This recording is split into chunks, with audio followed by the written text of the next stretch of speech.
Frères et sœurs dans le Seigneur, Shalom, que la paix et la joie de notre Seigneur Jésus soient votre partage. C'est bien votre frère Chris Malanda, ministre de la parole.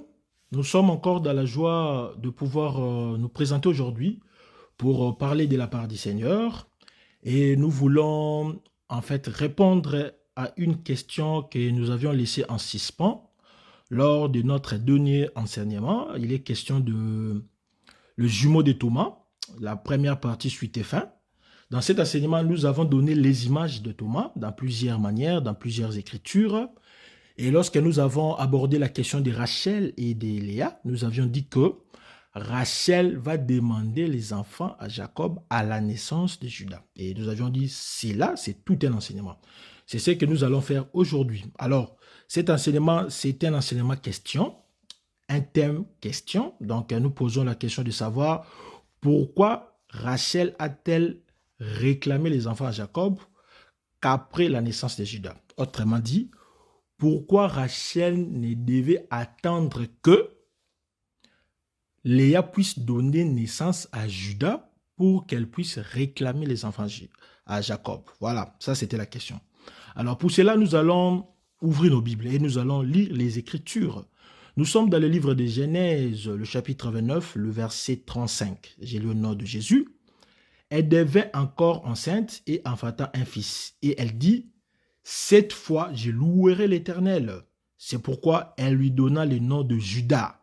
Et elle cessa d'enfanter. Voilà. Ici, la Bible nous dit que Léa va donner son quatrième fils. Et il va donner le nom de Judas parce que elle louerait l'Éternel. Voilà, elle louerait l'Éternel. Donc, Judas, c'est louer l'Éternel. Et puis, quand nous lisons Genèse, le chapitre 30, le premier verset, il est dit, lorsque Rachel vit qu'elle ne donnait point d'enfant à Jacob, elle porta envie à sa sœur et elle dit à Jacob, donne-moi des enfants ou je meurs. Voilà. Donc, Rachel ne va demander des enfants à Jacob que lorsque Léa donnera naissance à Judas. Alors, pourquoi attendre seulement la naissance de Judas? C'est ça la question. Voilà. Et c'est là que nous allons entrer dans la pensée de Dieu, nous allons entrer dans les Écritures pour faire ressortir la révélation, pour faire ressortir la volonté de Dieu, parce que Ésaïe 19, le verset 12 dit que interrogez vos sages, ils vous donneront la volonté de Dieu. Ils vous donneront la pensée de Dieu. Voilà. Et la révélation, c'est ce qui est caché. C'est ce qui est la volonté de Dieu dans la lettre. Parce que la lettre tue et l'esprit vivifie. Voilà. Pourquoi Rachel a attendu seulement la naissance de Judas? Il faudrait déjà savoir. Il faudrait déjà retenir que Judas nous est présenté ici comme le quatrième fils. Ça, c'est très important. Alors, nous disons que c'est Judas qui est le quatrième fils. C'est la personne de notre Seigneur Jésus. Voilà. Donc, le vrai Judas, c'est Jésus-Christ. Parce que la Bible est question de Jésus.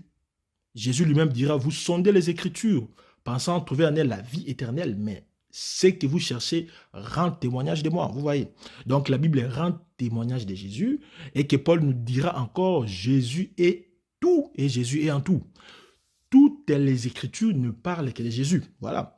Et puis, lorsque Jésus va apparaître aux apôtres, aux deux disciples, il leur dira que les Écritures devaient s'accomplir parce que ça parlait de lui.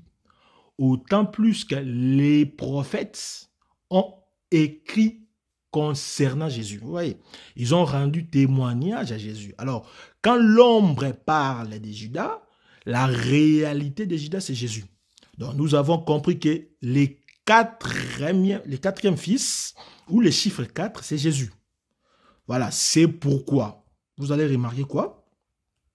Vous allez remarquer que Jésus vient en quatrième position. Voilà, vous voyez, Jésus vient à quatrième position après Ruben, qui est la loi de Moïse, après Siméon, qui est le psaume, et après Lévi, qui est le prophète. Vous voyez, donc Jésus est la quatrième. Jésus, c'est Judas, parce que premièrement, il y a eu Ruben, il y a eu Siméon, il y a eu Lévi, et puis Judas, c'est le quatrième.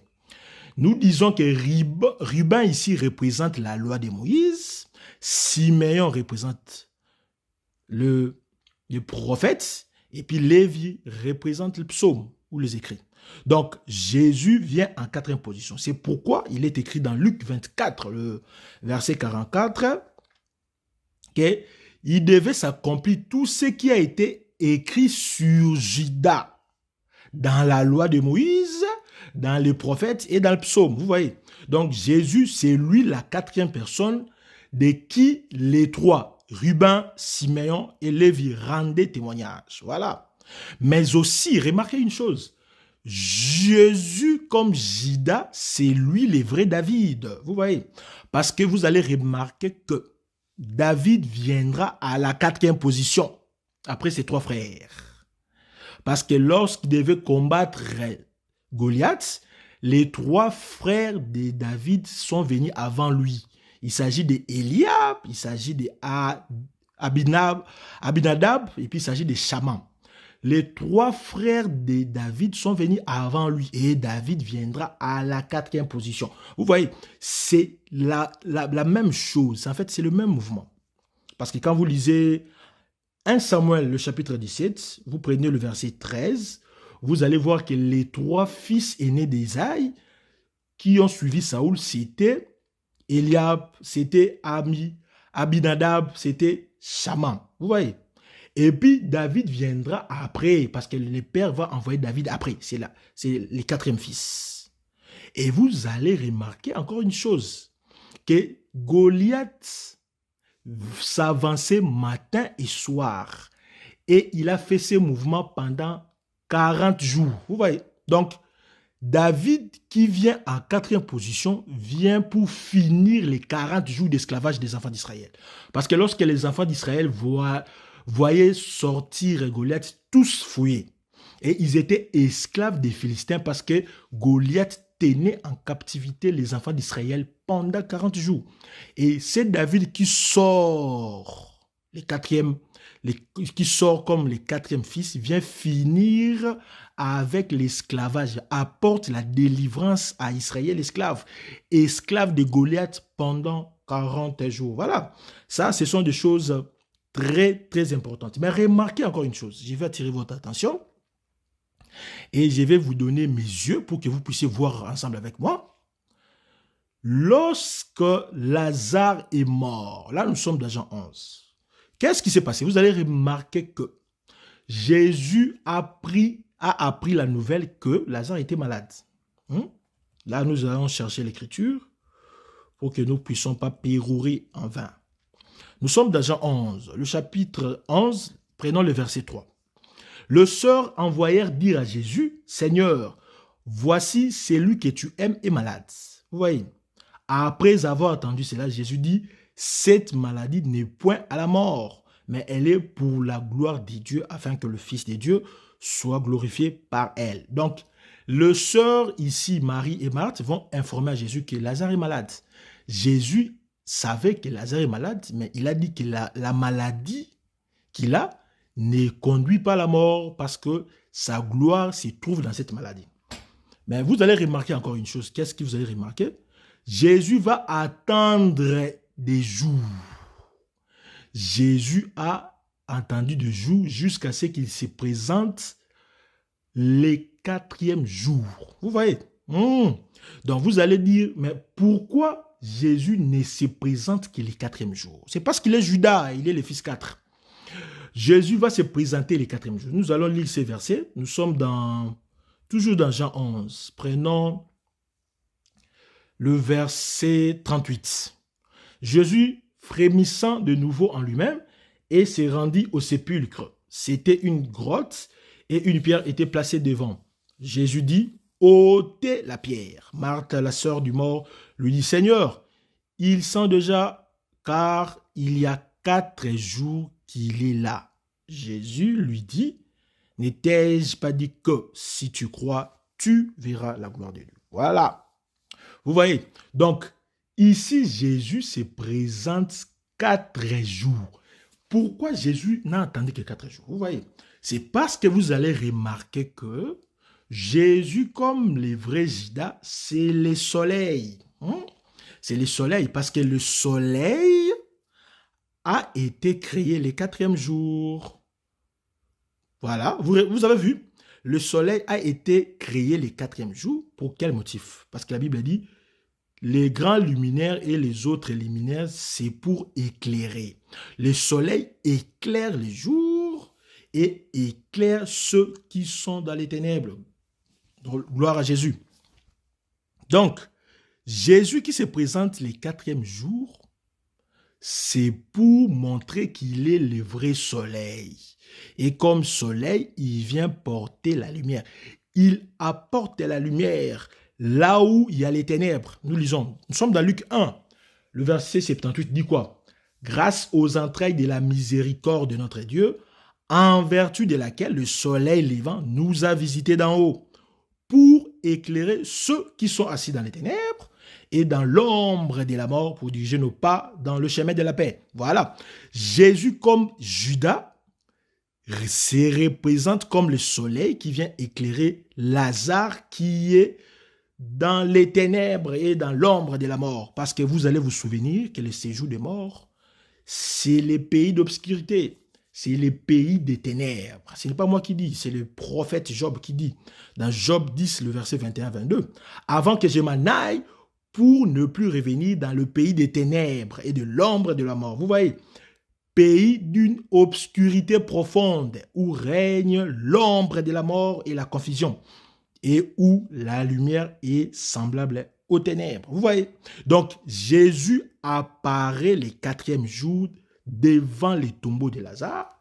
C'est pour montrer qu'il est le soleil levant qui vient visiter Lazare dans les séjours des morts et apporte la délivrance. Gloire à Jésus. Donc, ici, nous étions en train de présenter Judas comme les chiffres 4. Et nous avions dit que Judas, c'est la personne de notre Seigneur Jésus. S'il est 4, c'est parce qu'il vient après la loi, le prophète et les psaumes. S'il est le 4e, c'est parce que il est le soleil levant qui nous visite et nous donne la lumière. Et s'il est le 4e, c'est parce qu'il est le vrai David qui vient apporter la délivrance à Israël esclave. Voilà, ça, nous avions présenté Judas. Mais jusqu'à-là, nous n'avons pas encore répondu à notre question. Notre question était celle de savoir pourquoi attendre la naissance de Judas. Alors, nous avons compris que si Rachel, qui représente Israël, qui représente Thomas, attendait la naissance de Judas, c'est parce que le chiffre est 4.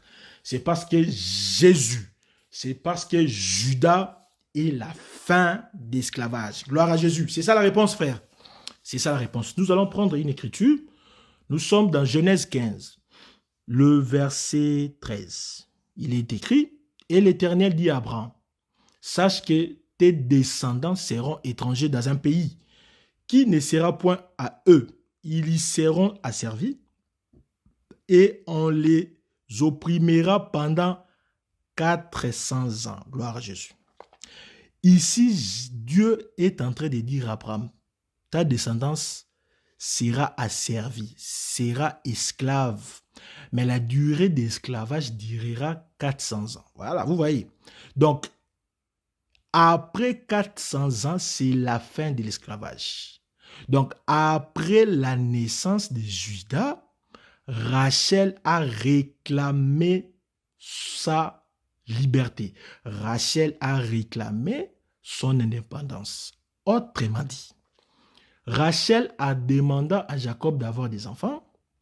Rachel était en train de rappeler à Dieu que les moments qu'avait prévu l'esclavage vient de prendre fin. Donc, je suis maintenant appelé à donner les fruits dignes de repentance. Vous voyez? Donc, c'est ça même la quintessence, c'est ça même la révélation profonde de l'Écriture. Cette Rachel qui demande des enfants à Jacob, c'est Israël qui rappelle à Dieu que mon esclavage vient de prendre fin. Qu'est-ce que vous en dites? Voilà. C'est pourquoi vous allez comprendre que Jésus, comme le vrai Judas, comme le vrai soleil, Jésus, c'est lui qui a franchi. Vous voyez? Parce que la Bible dit, si le Fils vous a franchi, vous serez réellement libre. Nous avons compris que c'est la fin de l'esclavage. Parce que Jésus, c'est lui la fin de l'esclavage. Judas, c'est lui qui vient mettre fin à l'esclavage. Donc, l'esclavage d'Israël devait prendre fin à la venue de Jésus. Voilà. C'est pourquoi, lorsque Jésus viendra dans sa seconde gloire, dans sa puissance, avec les anges de sa puissance, de sa gloire, Jésus va mettre fin à l'esclavage de Judas, d'Israël. Jésus va mettre fin à l'esclavage de Rachel. Pourquoi nous disons cela? Parce que Israël sera esclave. Après l'enlèvement de l'Église, vous allez vous rendre compte que nous sommes dans Daniel 9.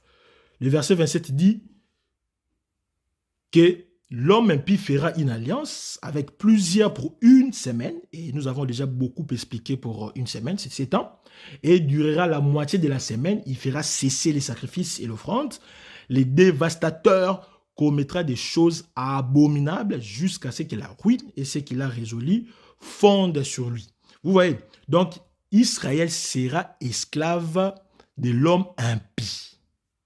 Et Jérémie, le chapitre 31, les versets 10 à 11 dit quoi?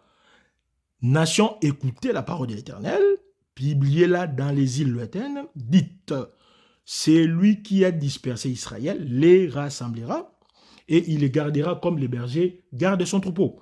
Car l'Éternel rachète Jacob, il les délivre de la main d'un plus fort que lui. Voilà. Le plus fort que lui ici, c'est l'homme impie. Parce qu'après l'enlèvement de l'Église, Israël sera asservi par l'homme impie. Et Jésus viendra pour finir, viendra pour affranchir Israël et établir son royaume. C'est ce que Daniel nous explique dans le chapitre 7, le verset 25 à 27. Il prononcera des paroles contre les Très-Hauts, il opprimera les saints des Très-Hauts, il espérera changer les temps et la loi, et les saints seront livrés entre ses mains pendant un temps, 2 temps et la moitié des temps. Ici, un temps, 2 temps et la moitié des temps, c'est 3 ans et demi. Voyez, c'est la moitié de la semaine. Puis viendra le jugement et on lui ôtera sa domination, voilà, qui sera détruite et anéantie pour jamais. Les règnes, la domination, la grandeur de tous les royaumes qui sont sous les cieux seront donnés au peuple des saints du Très-Haut. Son règne est un règne éternel et tous les dominateurs serviront et lui obéiront. Vous voyez, donc Jésus viendra pour finir avec ces règnes de l'homme impie, qui a asservi les enfants d'Israël, qui a asservi ses saints, et va prendre ses pouvoirs pour donner à Israël, à tous les saints qui seront avec lui, nous qui serons avec lui ensemble. Vous voyez? Donc, Jésus, comme la fin de l'esclavage, viendra libérer les enfants d'Israël. C'est ce que signifie la réclamation des enfants par Rachel à Jacob. Vous voyez? Donc, Jésus viendra aussi parce que en dehors de l'homme impie, Israël était aussi esclave de péché. Voyez, parce que l'iniquité d'Israël est encore devant eux. Devant elle, Israël garde encore son péché. Israël a retenu son péché. C'est pourquoi Paul dira que tout Israël sera sauvé selon qu'il est écrit que le libérateur viendra de Sion et il détournera de Jacob les impiétés. Vous voyez? Et ce sera mon alliance avec eux lorsque j'ôterai leurs péchés. Voilà. Donc, Jésus, comme libérateur, comme le 4e jour, viendra ôter les péchés d'Israël. Or, les péchés, c'est de l'esclavage. Ça, vous savez. Vous voyez? Donc, c'est lui qui pêche et esclave de son péché. Lorsque Jésus viendra récupérer le péché, viendra ôter le péché de son peuple parce que le péché a servi l'homme, parce que le péché retient l'homme esclave. Là, nous allons chercher l'écriture. Nous sommes dans Jean 8, le verset 34. Jésus dit, en vérité, je vous dis, Quiconque se livre au péché est esclave du péché. Vous voyez? Donc, celui qui se livre au péché est esclave du péché. Israël était esclave du péché. Romains 6, le verset 20 dit, « Car lorsque vous étiez esclave du péché, vous étiez libre à l'égard de la justice. » Donc, l'esclavage, c'est aussi le péché. Le péché nous rend esclaves. Romains 6, le verset 16, « Ne savez-vous pas qu'en vous livrant à quelqu'un comme esclave pour lui obéir, vous êtes esclave de celui à qui vous obéissez, soit du péché qui conduit à la mort, soit de l'obéissance qui conduit à la justice. » Donc, Israël était esclave du péché. C'est ça l'esclavage. Et quand Jésus viendra comme le libérateur, comme Judas viendra pour ôter le péché et mettre fin à l'esclavage. Vous voyez? Donc, la fin de l'esclavage, c'est ça Judas, c'est ça Jésus. Voilà. Et vous allez comprendre que la fin de l'esclavage engendre deux conséquences. Première conséquence, c'est que la fin de l'esclavage implique les retours à Canaan. Et puis la fin de l'esclavage implique la fin de la malédiction. Pourquoi je dis cela?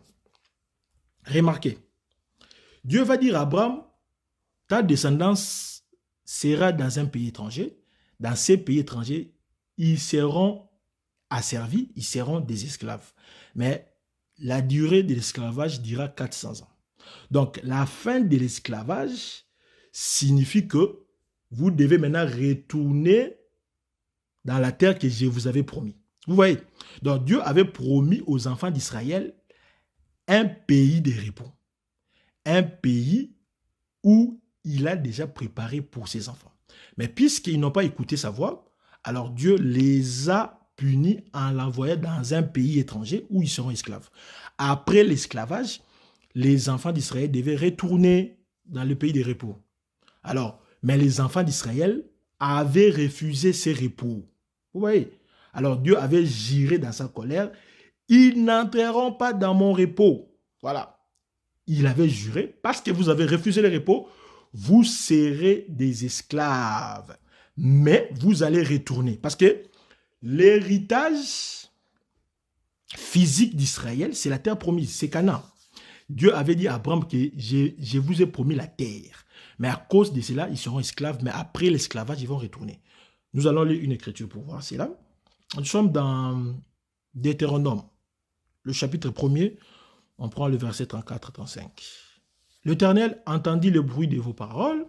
Il s'irrita et jura en disant, aucun des hommes de cette génération méchante ne verra le bon pays que j'ai juré de donner à vos pères. Vous voyez? Excepté Caleb, fils de Jephuné, il le verra lui et je donnerai à lui et à ses enfants le pays sur lequel il a marché parce qu'il a pleinement suivi la voie de l'Éternel. Donc, les enfants d'Israël ont refusé le pays de repos.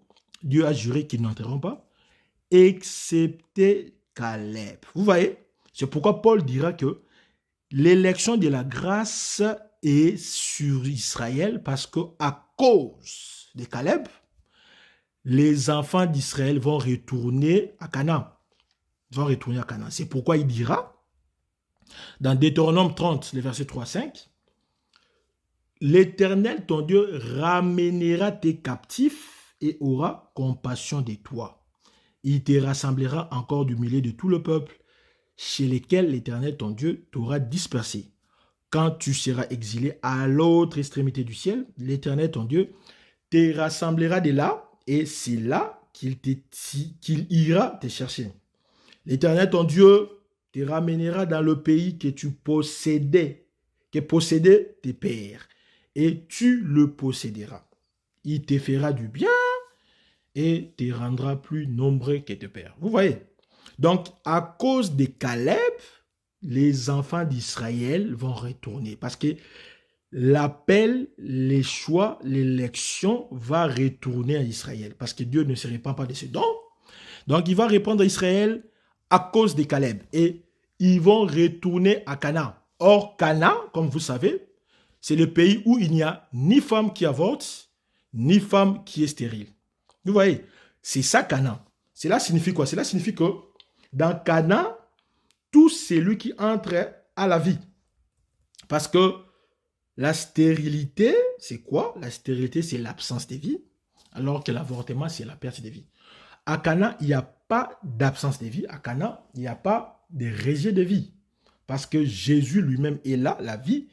Alors, comme Judas, il va donner la vie à Israël. Israël aura la vie à Cana. Parce que cet Israël, souvenez-vous, avait rejeté la lumière. Avait rejeté la lumière. La lumière était venue chez les siens et les siens ne l'ont pas reçue. Vous voyez? Or, cette lumière était la parole. Et la parole était la vie. Et la vie, c'était la lumière des hommes. Donc, Israël va recevoir la lumière, va recevoir la vie lorsqu'il y aura la fin d'esclavage. Vous voyez? Donc, Rachel réclamait ce qu'il devait posséder. Rachel devait posséder quoi? Devait posséder après la fin de l'esclavage la vie. Mais ce n'est pas tout. Rachel réclamait aussi la fin de malédiction. Parce que nous avons dit, la fin de l'esclavage engendre le retour à Canaan. Et quand tu es à Cana, parce qu'à Cana, il n'y a pas de femmes stériles, il n'y a pas de femmes qui avortent, donc c'est la vie. Et là où il y a la vie, il n'y a pas de malédiction. Remarquez. Remarquez. Jésus en viendra, va finir avec l'esclavage, va finir avec le péché. Parce que nous avions dit que le péché, c'est aussi l'esclavage. Or, la fin de l'esclavage, c'est aussi la fin de la malédiction. Parce que le péché engendrait la malédiction et la malédiction devait durer 400 ans. Ce n'est pas moi qui le dis, hein? C'est Dieu lui-même qui va le dire dans Exode 34, les versets 6 à 7.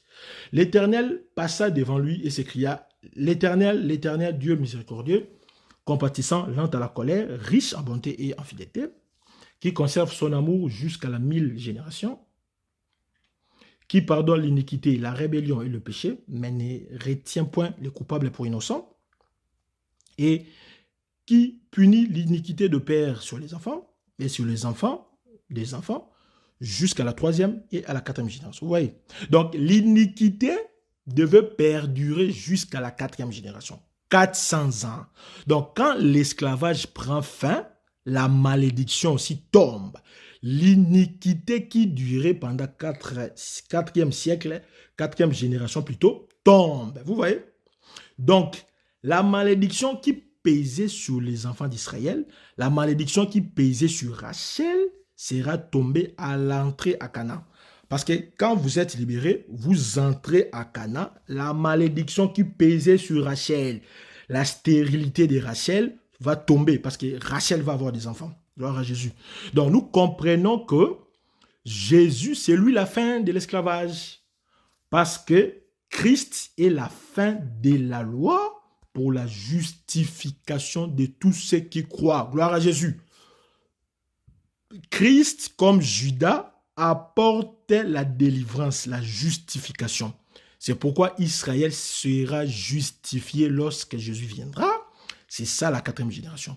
Parce que Christ est la fin de la loi. Israël n'a que la loi. Et nous avions dit dans notre enseignement que Israël a arraché l'œil droit. Or, l'œil droit, c'est la lumière. La lumière, c'est l'enseignement. C'est le prophète Salomon qui nous dit. Donc, en rejetant l'œil droit, Israël reste avec l'œil gauche. Or, l'œil gauche, c'est la lampe. La lampe sans lumière, ça ne sert à rien. Or, nous avions dit que les yeux comme la lumière et la lumière comme la parole. Donc, il est question de l'Ancien Testament et du Nouveau Testament. Israël n'a que l'Ancien Testament. Israël n'a que la loi. Vous voyez? Donc, Israël, aujourd'hui, n'utilise que les Tanakh, la Torah, les Nébim et les Ketuvim. Israël ne lit que l'Ancien Testament. C'est pourquoi Paul va dire quelque chose d'important. Regardez, nous sommes dans 2 Corinthiens, le chapitre 3. Nous prenons le verset 14.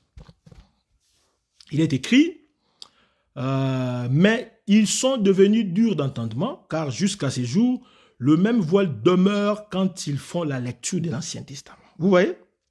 Et ils ne se lèvent pas, parce que c'est en Christ qu'il disparaît. Donc, les enfants d'Israël, jusqu'aujourd'hui, ne lisent que l'Ancien Testament. Et pendant qu'ils lisent l'Ancien Testament, il y a un voile qui est jeté dans leurs yeux. Parce que ces voiles ne peuvent être ôtés que par Jésus.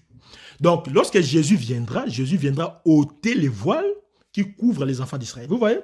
Et en ôtant les voiles qui couvrent les enfants d'Israël, Jésus va communiquer la justification. Jésus va alors allumer la lampe. Autrement dit, Jésus va donner l'enseignement aux enfants d'Israël. Nous continuons. Jusqu'à ces jours, quand on lit Moïse, un voile est jeté sur leur cœur, mais lorsque le cœur s'est converti au Seigneur, le voile est ôté. Vous voyez? Donc, c'est Jésus qui enlève les voiles. Les enfants d'Israël seront justifiés lorsque Jésus, comme Judas, viendra pour mettre fin à la malédiction qui pesait sur les enfants d'Israël. Et nous avons dit que la malédiction aussi, c'est le péché, et le péché, c'est l'esclavage. Voilà. Donc ça, c'était notre enseignement. C'était pour répondre à la question que nous avions laissée en suspens, pour dire que pourquoi Rachel avait demandé les enfants à Jacob seulement après la naissance de Judas. Nous avons répondu que c'est parce que Judas, comme le chiffre 4, c'est la fin de l'esclavage. L'esclavage devait durer 400 ans. Après 400 ans, les enfants d'Israël devaient retourner à la terre promise. Et dans la terre promise, il y a la vie, parce qu'il n'y a pas de femmes qui avortent, parce qu'il n'y a pas de femmes stériles. Et parce qu'il y a la vie là-bas, dans la terre promise, c'est qu'il n'y a pas de malédiction. La malédiction sera tombée, le voile sera ôté et Israël va reconnaître Jésus comme son Shiloh. Israël va recevoir Jésus comme son maître et son Seigneur. C'est pourquoi Thomas avait dit « Mon Seigneur et mon Dieu ». C'est comme ça qu'Israël va dire en voyant Jésus et il va glorifier Jésus pour dire que j'étais connu mais j'étais abandonné. C'est ça, ce qui était notre enseignement. Que l'Éternel vous bénisse, que l'Éternel soit votre partage.